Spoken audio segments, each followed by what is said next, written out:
you are still afraid to start your business because you feel like a fraud, because you wonder what your mother is going to think about you starting another new thing.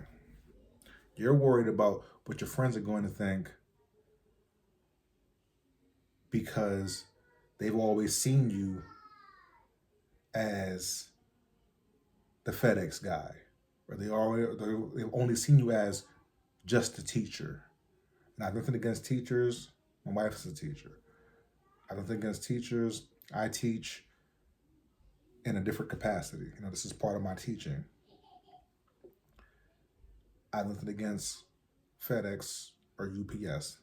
Not at all. I have people in my family who have worked and retired. I believe I have one from UPS. I think I have a uncle who retired from UPS, I believe. So I have people in my family who have gone that route. So I have nothing against any of these people. I'm just trying to make a point that people will see you in one uniform. People will see you wearing one hat. People will see you in one light. People will see you in that tight box.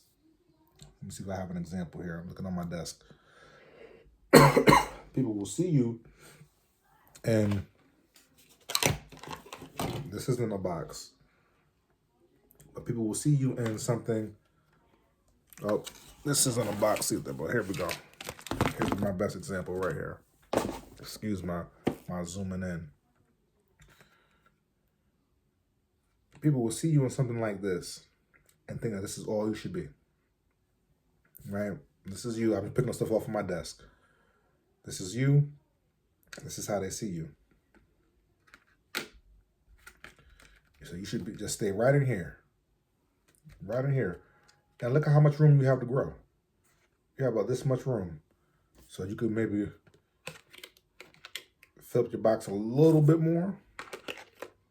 You got a little bit, tiny bit more room, but you can't grow beyond this, right? You're not going past this. This is how people see you. When truthfully, God sees you in something much bigger. All right? Again, this is you. And look at how much room you have to grow, how much room you have to fill. And according to your faith, it could be bigger than this. But do you want to be in this box? Or do you want to be in this box? You choose. You choose. Excuse me. And so people will see you in the small light, not in the limelight, in the small light, not in the spotlight, but in the small, tiny light, in a little, not even a flash, not even an iPhone flashlight. See you in a tiny light. The little lights you have on your keychain. You could put them up on the walls and make the cats go crazy. They're trying to slap them on the walls and everything. That little tiny light. They see you in that kind of light. And their expectations of you has put you up in this little thing. You've allowed their expectations to put you into this tiny box. And you're afraid to move out of that box because you don't want to hear their mouth. You don't want to hear them try and tell you that you're crazy, that it don't make sense, that why would you do that? When you've been doing this for 5 years, you've been doing this for 10 years, you're doing this for 16 years, why would you want to go and do something else? And here's why you should go and do something else and start that business. Because the Lord says so. Plain and simple, straight to the point. Because the Lord said so. If you've had a specific vision on your heart for months now, for some of you even years now, and it hasn't left you alone. I'm talking about you're going to change jobs, you got promoted, demoted, flea moded, e-moded, tree moded. You got all the motives, all of them. And yes, I know I'm making stuff up, but you got all the motives. You may have changed careers, you may have changed cities, You've expanded your family. You've gone through all different kinds of things. And yet you still just have this thing in here that's telling you there's more. That's telling you, you know, you should write that book. That's telling you, you know, you should do your t-shirt line. That's telling you, you know, the world needs to hear your voice. That's telling you,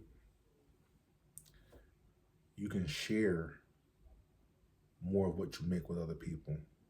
That's telling you, your cooking is not just for your family, it's for other people. That's telling you, you can be an owner and not just a worker. That's telling you, you could invest in small amounts here and there and it'll grow exponentially over time. That's telling you to start now. That's all the reason you need to go forward. Because it's been in here for so long, that can't be anything but God speaking to your heart and trying to lead you in the direction you should go. Now, I can't tell you whether it's going to be a multi-million-dollar situation. I can't tell you that it's going to be huge. I can't tell you that it's going to be small. I can tell you that it will be huge for you.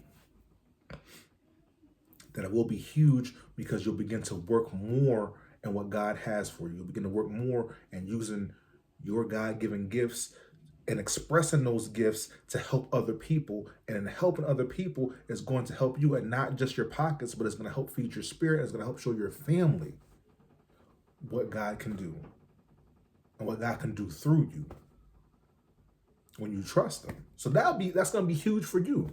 Whether it's big or small, it's going to be huge for you. It's going to be huge for anyone who you impact. It's going to be huge for your children. You just got to believe enough, not in anybody else. You don't even got to believe enough in me, but you got to believe enough in the God working through me and that's talking to you right now, that there's more for you to do. And trust and believe that once you begin to start small, that God can grow that thing. If you can have faith the size of a mustard seed, God can do so much with that. Can you give me a little faith? Give me a little tiny faith.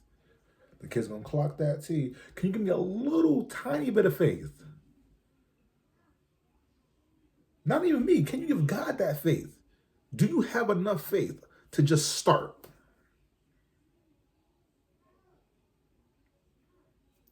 And watch what will happen in your life. Think about it.